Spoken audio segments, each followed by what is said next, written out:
You're listening to the Tip In Maple Leafs podcast with your hosts, Chad and Dale.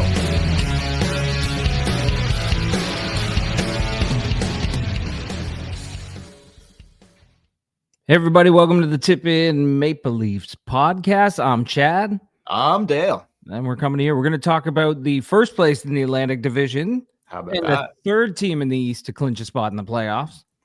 Toronto Maple Leafs, baby. How about that? Just off the top, just want to apologize for taking a little bit to do an episode, but we got blasted. Absolutely blasted. What's the saying? In like a lamb, out like a lion, or whatever for like winter? Is that the saying? Do you know what I'm talking about? I think that's the saying. Yeah. Well, we got something. Yeah, like going out hard, coming in soft, going out hard type thing. Okay, that makes more sense. Yeah, that's what she said. Also, coming in soft, going out hard. But man, we just got fucking pounded. Like, yeah, it was brutal. Oh God, there was so much ice. The trees were like touching the ground. The branches were bent down. Like trees that are 30, 40 feet tall were bent right down, touching. And then they were just breaking. Like giant branches would just snap and fall. The tree right outside of my apartment. It's been there ever since I've lived here. It's a large tree, not a tiny tree. Completely down, right down. Yeah. Not just lost branches, like roots out of the ground, like gone. Yeah. So anyway, there was tons of. My power went out on Saturday night, probably around 11:30. You were around the same, and then mine was earlier. Like I missed both games on the weekend because that's right. Yeah, you were listening to the radio. didn't catch the Kings game or the Ducks game. Power was fucking out. So yeah. And when did yours came back on? Like probably wee hours of the morning, like Sunday night going into Monday. Okay. Mine just came on yesterday on Wednesday. Which is crazy. That's crazy, man. You were pushing a Saturday, we were on 4 days. We were on 4 days and we were going into day 5. Crazy. And it finally came on. I almost cried tears of joy. I was so happy. So happy it came on. Oh, no doubt. It was so cold sleeping in the house. God. Anyway. Here we are, episode 269, fighting for top spot, man. You said like they're fighting for top spot. Big win against the Florida Panthers, aka Cougars. What a delight, eh, Chad? Like a matchup against the Cougars for episode 269. Couldn't have planned that better. Well, it could have been the Blackhawks. Yeah, well, we're all done with them for this season. But anyway, look, we haven't been back since like their West Coast trip where they got 5 or 6 points and a little Emilio Estevez action with the Flying V. If you don't know what that means, can't go into it right now, but if you're a longtime listener, you know exactly what the Flying V stands for. And it's not a formation on the ice. Okay. Let's just say that it's a little trick in the bedroom, the Flying V with Emilio Estevez. But anyway, so good to see him. They get the 5 of 6 points from out West. And here they are returning home for a win. So Monday, Tuesday off, Wednesday night game against the Florida Panthers, which what I thought for sure was going to be guaranteed loss night. 100%. Every time you return from a long roadie or just a whatever, especially a West Coast California swing, you return from that, good night, Irene. Did not happen. Now, some of that might have a little bit to do with I don't know. No Barkov, no Matthew Tkachuk, no Ekblad. I don't want to go hard down that route here, but it plays a factor. They're literally missing their best defenseman and their 2 best forwards. Let's not kid ourselves here. Was it a great win? 100%. Ancient fighting for top spot? Of course. Give me your thoughts on like, am I cutting the Leafs short here because like you could.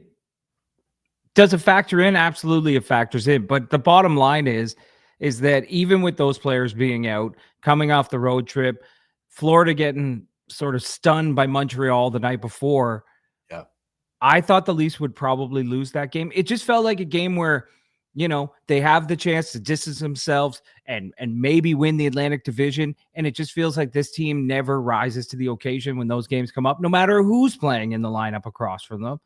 So the fact that they pulled off the win, I'll give them total credit. Because I thought Bobrovsky was playing unreal.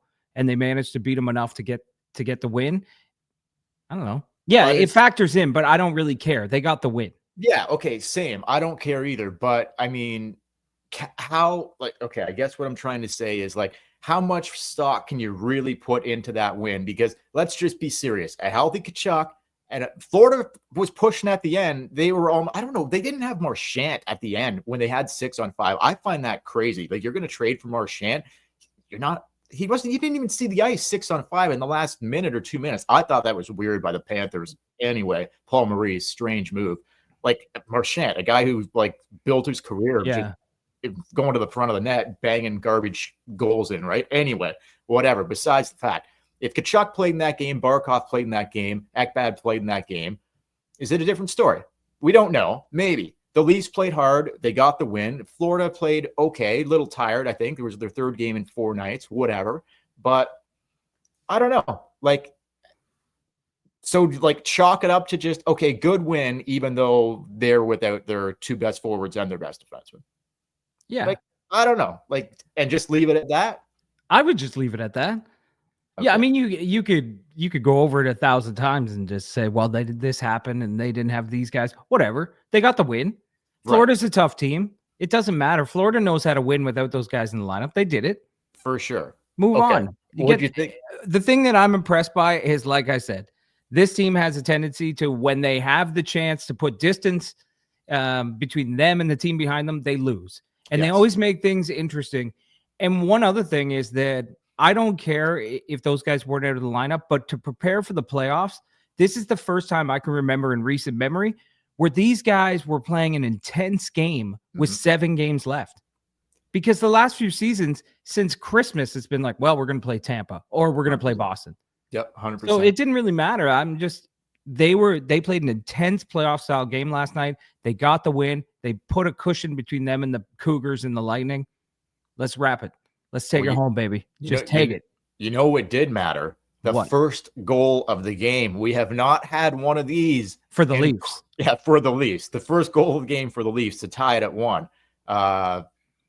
Florida was up 1-0, right? And the Tavares goal tied it. So here we go. We haven't had one of these in forever, but I'm so excited to do it, especially on episode 269. Chad, you know what I'm talking about?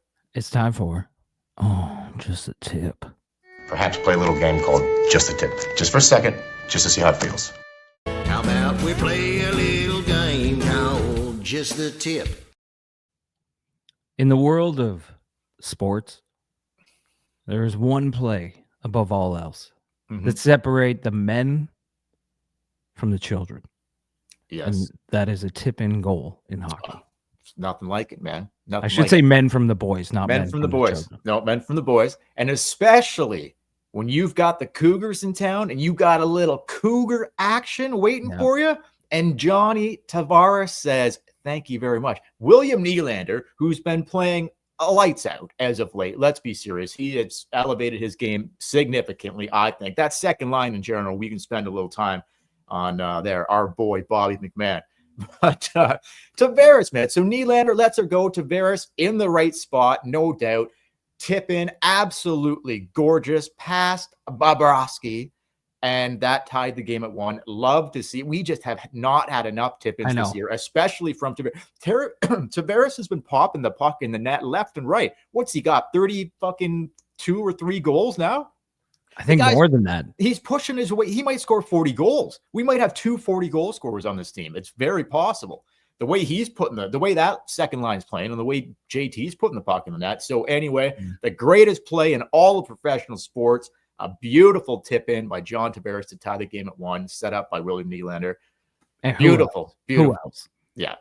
So that was a pro tip in. Oh, that was a tip in of a guy who has done that 1,000 times. He could do it with his eyes closed. He knows how to get that tip in. And then I think he went home later and he put another tip in with his eyes closed. Although rumor has it he likes to keep the eyes open. So I don't mind that either. Eyes closed, eyes open, whatever. So a double tip in, I'd say that night for Johnny T. 100%. But look, we used to last year and in seasons past, we would come on here literally on a weekly, if not bi-weekly basis and this guy was putting tips in every Yeah. other game. Like, just nonstop fucking tip-ins for John Tavares. When we first started the podcast, like, we used to go hard on the tip-ins.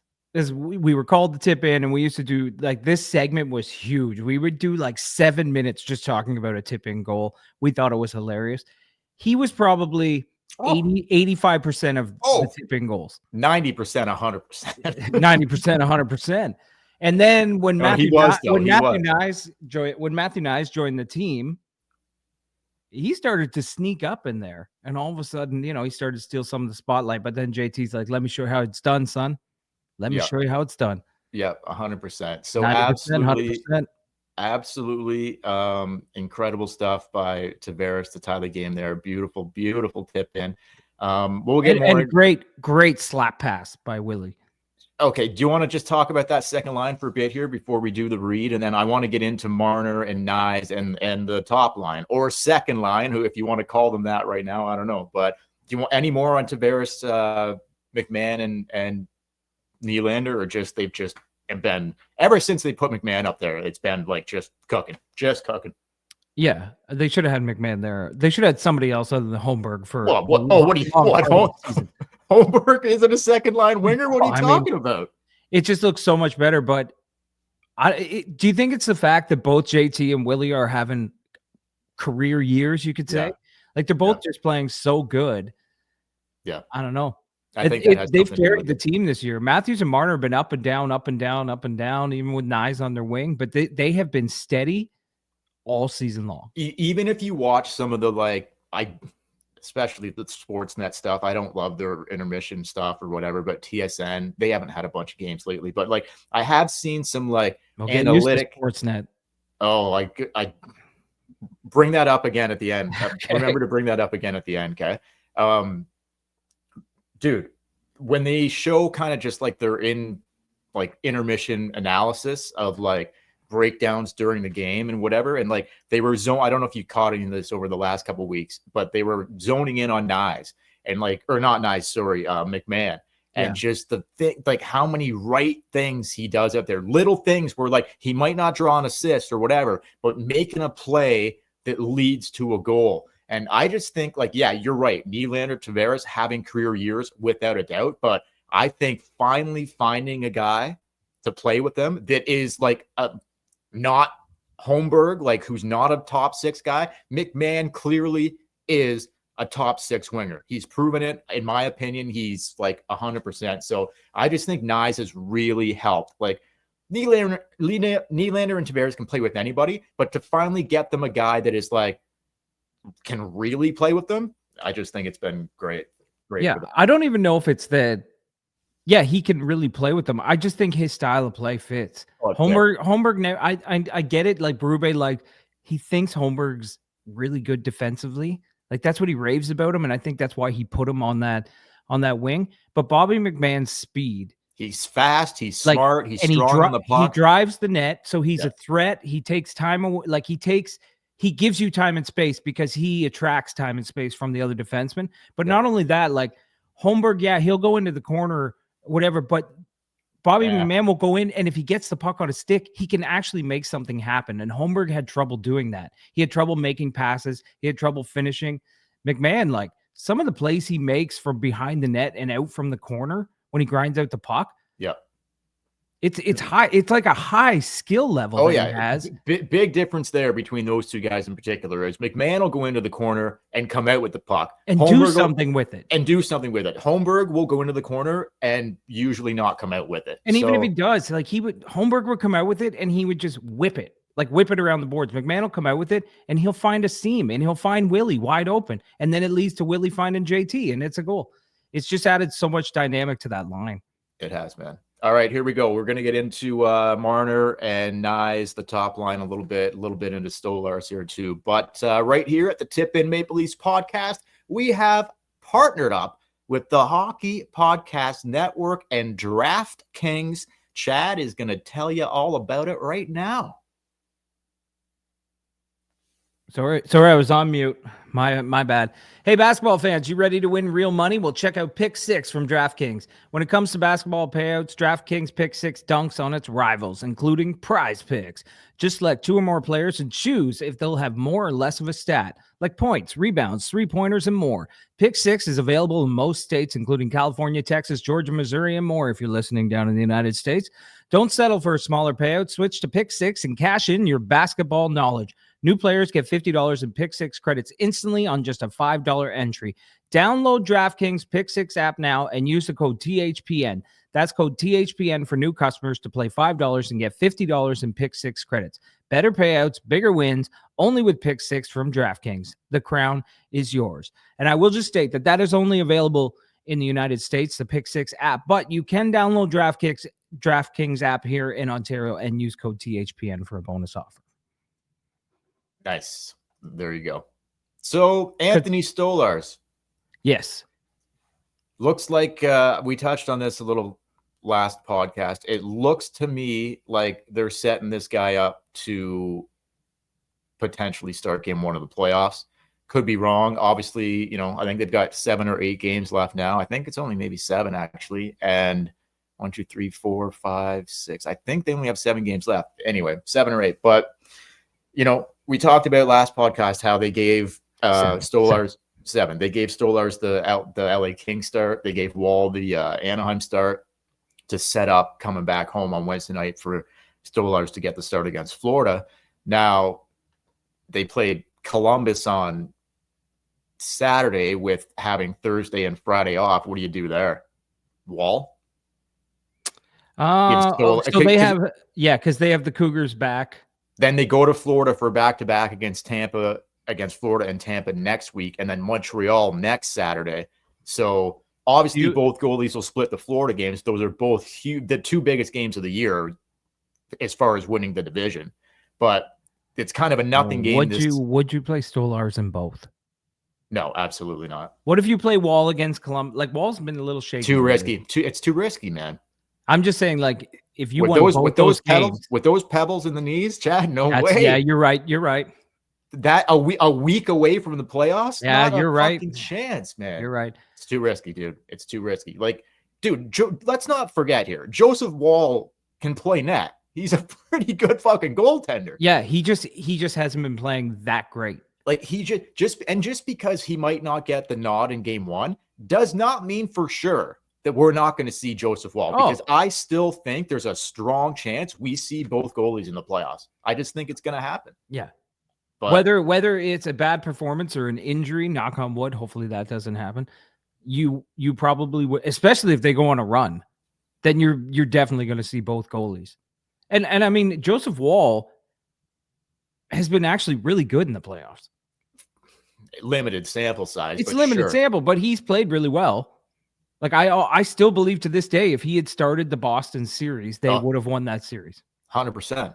100%. Don't disagree with that. Yeah, Stolarz is the guy right now. But so what would you do? Okay, so if you go to Stolarz, like, I'm thinking you go to Stolarz on Saturday, you get that Columbus win, like, you need those points too. But then you give Wall the Florida game because Stolarz has played the Panthers every time the Leafs have played them this year. So maybe you do a little reverse switcheroo here and you put Wall against. So you go Stolarz against Columbus on Saturday. You go Wall against the Panthers and Stolarz against the Lightning. Does that make sense? Or would you have it not that way? Would you play Wall against Columbus this weekend? I probably would play Stolarz and try and get the 2 points, because, like you say, it's big. If you did that, if you started Stolarz on against Columbus and you rotated, then Stolarz would play the Lightning, and then he would get their only, other than that, after the Lightning, Carolina is their only kind of tough team. Well, the Habs are playing really good, but then Stolarz would get Carolina too, right? If they rotated that. Okay, we'll see what happens. Like, we don't know. It's just like, it's a guessing game. We really don't know. It doesn't really matter at this point. Like you say, try your best. Like, you want to win the division, try and win every game. But like you say, don't get hurt. Don't do the pebble in the knee. No, and we don't want that. that's why Stolarz can't play both the back-to-back next week against Florida and Tampa Bay. Yeah. It just can't happen. It's But just like, to win those 2 games would be so huge. that's you're clinching right there, 100%. So like for me, like I've kind of flipped back and forth with this, thinking at times like it should be Wall for game 1, it should be Stolarz. I think I'm team Stolarz now. Like I'm not team Wall. I'm just saying for game 1, I think it's Anthony Stolarz. Do you think it's going to be him? Yeah, I think it's going to be Stolarz. And I thought it was going to be Wall. Like we talked about this a couple months ago, and you thought it'd be Stolarz, and I just thought that Joseph Wall would take the net at some point, but it's going to be Anthony Stolarz. I think it will. I mean, the way Berube talks about it, you can tell he's leaning Stolarz. Yeah, I think so. Neither one is a bad option, but anyway, okay, let's a couple things here. Yeah, so move on. Marner gets a goal and an assist last night. Nyes gets a goal and an assist. What do you think here? Like Marner's been good. Like obviously he's been good all year, whatever. Good to see him like show up with some production in a big game.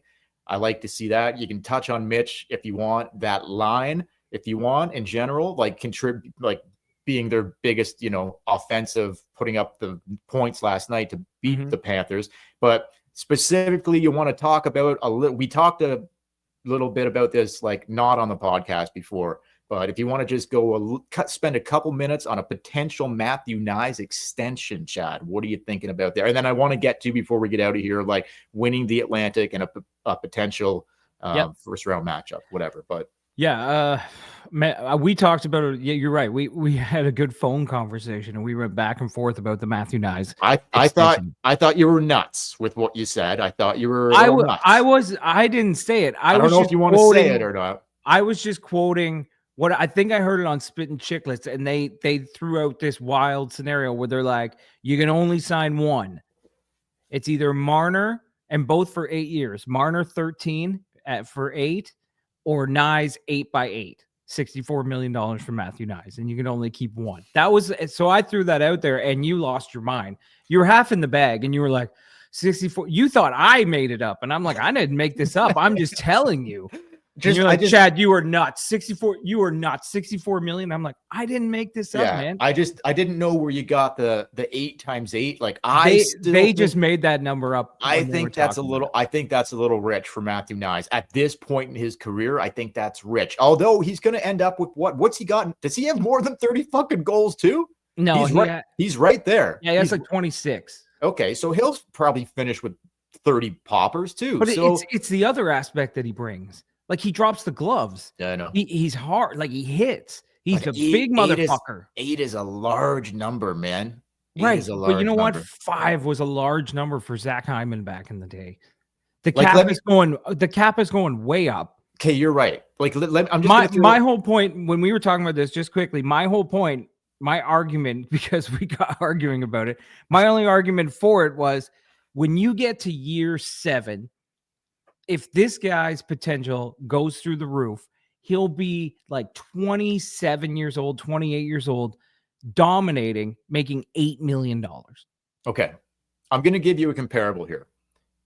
A guy who makes $7.5 million, former Toronto Maple Leaf, now Calgary Flame, Nazem Kadri. Now, yes, the cap wasn't where it was when Naz signed that $7.5 million deal with the Flames. But not even close. So Naz would be closer to probably 8 or 9 right now, I think.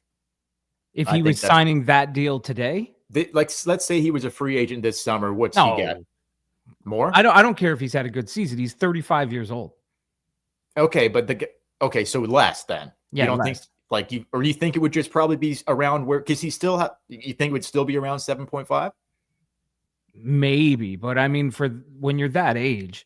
Okay. I don't know.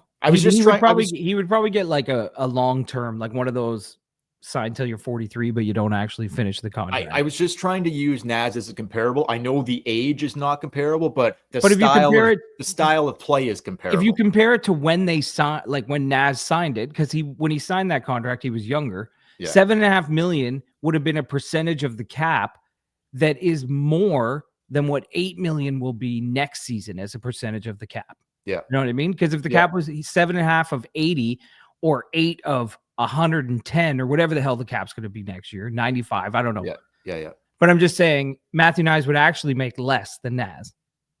Yeah, I don't know. It's interesting. I'm not sure. I think 8 is a little rich for me, and I'm not convinced it is an 8 year. So like what I do, like, and it's a fabricated number. They just made it up. Like this isn't a source. No one said he was going to get this. I think an exceptional deal, and I'm not sure the Nyes camp would do this, but I think an exceptional deal would be like 6.5 max term times 8. I think that would be a great deal. I think that would be a great deal. But let me throw this to you. That's great. What if someone offer sheets them? Well, you can't. Well, you have to match it. You got to match it. So if someone offer sheets them $8 million, you got to do it. You match it. You have to. You can't have what happened in Edmonton where they lost the 2 guys to fucking St. Louis, and they're both that's what I'm saying. Lights out right now. So I think after watching what St. Louis did last year, there are teams right now that are ready to offer sheet Matthew Nyes. Yeah, I almost guarantee you if the Leafs don't get him signed, he's going to get offer sheeted. I think they will get him signed just if they can. I think he wants to be here, whatever. But obviously, just you would match it. That's it. Like, just don't do whatever. If it gets to that point where an offer sheet gets put on the table, you match it. If it is 8, then you match it. Whatever. So you might not get the opportunity to sign him at the number you want, or that even he is happy to sign here with. Because if someone offer sheets him, you just got to pay him. Okay. Anyway, let us know in the comments on YouTube, guys, if you're watching. What do you think is a fair number for Matthew Nyes? And before you start giving me shit, I didn't make up the 8x8. No, it was on Spittin' Chicklets. Yeah, all good. and you know what? Like, they might not be far off. It could end up being that. Like, I think that's a little crazy, but like you just said, if there's an offer sheet involved, well, maybe it isn't that crazy, because I'm not letting him walk. I don't want to pay him 8, but I am paying him 8 rather than let him walk 100%. Yeah. Like, and it's the 8 years too. Yeah. Like, no more of this. What they did with Marner and Nylander and Matthews is 5 years, 6 years bullshit. Long term. You're signing the max. Yeah. You're signing the max. 8 years. 100%. Okay. So anyway, last thing I guess probably here will be winning the Atlantic. It looks to me right now like it's not a lock. Tampa's still right there. I think I think now you're probably looking at it's the Leafs or the Lightning. That's just my hunch. And I don't think the Florida Panthers give a shit if they win the Atlantic or not. Yeah, they play like that. Like that right now, the Florida looks like a team that's like, we don't give a shit. They don't care who they play in the playoffs. You think they give a fuck if they have home ice or they finish first or they don't fucking care. And they've done it. Like both Tampa and Florida, they've won the division. Toronto has never won the division. So right now, no, but they're 7 games away from making it happen. Couple more, they win half those games. They're probably going to do it, right? So fighting for top spot here. But here's where we're looking. Sens are 5 points up in a wild card right now. They're locked into that first wild card spot. It's not a for sure lock. Brady Tkachuk's missed the last 2 games. They have not won all season with Tkachuk out, and they're playing the Tampa Bay Lightning tonight. So all of a sudden, the Habs win a couple more games, and it gets a little closer to that 5-point lead, slips to a 1-point lead. Yeah, I'm just saying. It's not. I think they're going to lock in that first wild card. I think you're right. So let's just go with that to go out on that. So the Sens have. So let's say the Leafs win the Atlantic. Sens get the top wild card spot. So the Sens have owned the Leafs in the regular season for the last however many years. Yeah. Similar to my greatest memory as a Leafs fan growing up was every time the Sens owned the Leafs in the regular season, but they could not beat the Leafs in the playoffs, and the Leafs beat them 4 straight times. 4 straight seasons in the fucking playoffs, they beat the Sens. One of my absolute favorite memories as a Leafs fan ever. We don't have a ton of them here, folks, okay? So that's right up there. That's right up there. Since I've been alive. But and telling Sens fans to fuck off and shit. Like, it was just like they all thought like, oh, the Leafs had no chance and blah blah blah. Like, do you remember we were at like, I forget what game it was, but it went into overtime. Oh, 100%. We had it was leave. It was 1-1, and the Sens fans were at the bar. We were at a local bar, me and Dale. What was this, 2000? This would have been like a Tuesday night game too. It wasn't like a packed like Saturday night. No, game. it was kind of, the bar was kind of empty, but it was me and you, and then these Sens fans that were so chirpy, and they wouldn't shut the fuck up, and we were like, all right, the mojo was off because that was our spot, and these Sens fans came in and ruined it, so we left. Went to a buddy's, walked into his basement, cracked a beer, and Corey Cross scores the overtime winner. Yeah. Crazy stuff. And it's all because we left that bar. Well, who knows what would have happened if we would have stayed, right? Like, you never know how it would have all went down. But let's go out on this, Chad. So if it ends up being the Battle of Ontario all over again, which I'm kind of hoping, like, careful what you wish for. I know, but I think all fans kind of want it. It would just be incredible to see, man. But you tell me, Chad, why I should believe the Leafs can, should, or would win the series against the Ottawa Senators. Okay. You put me on the spot here, but here's off the top of my head. Number one, they're a better team on paper. Wow. They're a better. I would say the Leafs are a better team on paper. Okay. If they play the Sens, that means they've won the division. So they're the best team in the Atlantic Division. 2, Toronto used to lose to Ottawa all the time in the regular season and then beat them in the playoffs. They have not beat the Sens this year in the regular season, which means they'll beat them in the playoffs because that's just the recipe around here. That's how it goes.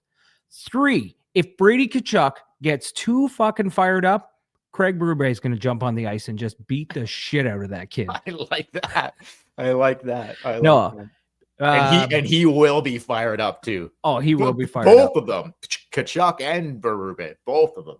Yeah, I don't know. I just I think anything can happen. And I said this to you when we were on that phone call. If they play the Senators and they lose, that's the end. Because if you break the streak of never losing to the Sens in the playoffs, that will kill the heart of every Leafs fan. Like, that's it. That is the last straw.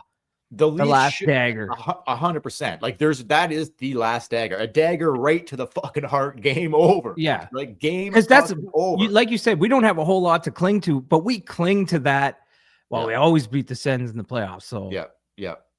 And I would look at that as like, yes, the Leafs should win that series, but it really is a pick 'em. Allmark, can he outplay the Leafs goaltenders? Like, there are some. Ottawa's not they're a good hockey team. 100%. They're a good hockey team, yeah. So you're right. Allmark's got way more experience than Stolarz or Wall. I think Brady Tkachuk brings something that a lot of the Leaf players, like none of the Leaf players have. Really. Oh God, no. Like, I would see you're looking at Nyes, Tkachuk getting in a scrap in that series 100%. Nyes probably be the Domi or Berube. Or Berube, that's right. Yeah, that's the more likely. He just gets so fed up with his team. He's like, "You fuck, let me show you how it's done." That is the most likely scenario. Anyway, look. I just got one other thing. Yeah, I want to say one more thing too, but go ahead. Okay, do you not find it crazy? Maybe it's just me. The Canadians are tied with the Rangers. How? Like, the Rangers have been playing brutal. But we always talk about the Canadians are on fire, and everyone talks about the Rangers are complete dog shit. Yeah. But every time I check the standings, the Rangers and Canadians are I think that's because early in the year the Habs were so bad, so they had a lot of catching up to do. And the Rangers were good for the first half of the season, and then they fell off a fucking cliff. But the Canadians will go like ahead a point, maybe 2, and then the Rangers catch up. Like, there is a chance the Canadians don't even make the playoffs. Even Columbus is only 2 points behind. Yep. It's the Habs are not a lock. The Rangers thing is insane because we have their fans comment on our YouTube videos and send messages and stuff. And they're like, try being a Rangers fan. They're horseshit. But every time I look, they're right there in the second wild card spot. They could still make it. It's becoming, I think it's less likely, but I just don't like the way the team plays, but it's obviously possible. But I'll go back quickly to the Toronto-Ottawa potential Battle of Ontario first round matchup. I guess I would go out on this, Chad, unless you got anything else to say. I think I might say this. Look, will it all come together at the right time? Will these boys all come together at the right time? That's what she said. That's what she said right there. It has to come together at the right time, okay? Yeah. That's it. Yeah, it all has to come together at the right time. And the best is like when everyone comes together at once. So can they come together at the right time? Can they never have before. No, they haven't. Can they come together when it counts? We're about to find out. We're only a couple weeks away. It should be very interesting to see if these guys can finally come together. Over me. That's it. Anyway, for the Tip in Maple Leafs podcast, don't forget to follow us on social media at the Tip in Maple Leafs podcast on Facebook, Instagram, and YouTube. If you're watching this on YouTube, hit like, hit subscribe, leave a comment below. You can email us at tipinpodcast@gmail.com. You can send us videos or audio files if you want to rant about the team, talk about the playoffs. Just send it to the tipin podcast@gmail.com or send us the DM on Facebook or Instagram. That's the best way of getting a hold of us. And until next time, I'm Chad. I'm Dale. We will. Alex Ovechkin, watch. He's only 2 away from tying, 3 away from passing. I think it happens this weekend. They've got games against the Blackhawks, shout out, and the New York Islanders. I think Ovi gets it done. I think they're at home. He passes them? Oh, 100%. I think he only needs 3 goals. That's nothing for this cat. I think Washington's at home against Chicago on Friday, and then I think they're in Long Island on Sunday. So I hope he just gets a fucking hat trick and ends it at home. I'd rather see that than no one's going to give a shit on Long Island on Sunday. But anyway. Or how about this? He gets 2. He ties them. They play Pittsburgh the end of the season, last game of the year. Oh, no. This guy's popping one in every night, Chad. Well, let's just say, I mean, guys can go cold. I'm just saying, empty netter, 1 minute left to break the Gretzky record. Crosby slides and stops it. That would be absolutely wild. Well, then he would just break it next season. But anyway, true. No, I know. I think he will. 3 goals in 7 games. He's going to get it. I think it happens this weekend. I think by the time we come on here, whenever we come on here, Sunday night or whatever, I think that it will already be wrapped up. And if not, it will be wrapped up shortly after, which is incredible. I'm going to be watching that Washington game. Is Gretzky like at all these games? He is. So he's just waiting for it to happen? If he just formality now, like it's just a matter of time. I'm going to be watching the Washington Caps this weekend, be watching their game on Friday, be watching their game on Sunday, because I want a history that we might never see again. So that's amazing. Anyway, should be super awesome to see. Go Ovi. Anyway, thanks for watching, guys. Thanks for listening. We'll be back sometime before the end of the weekend, probably Sunday night, to break down. Hey, guess what? The BJs are in town. We got a little BJ action. Well, we should do Red Line Diaries. Makes sense. We got a little BJ action cooking on Saturday night with the Toronto Maple Leafs. So anyway, guys, thanks again, and we'll catch you later.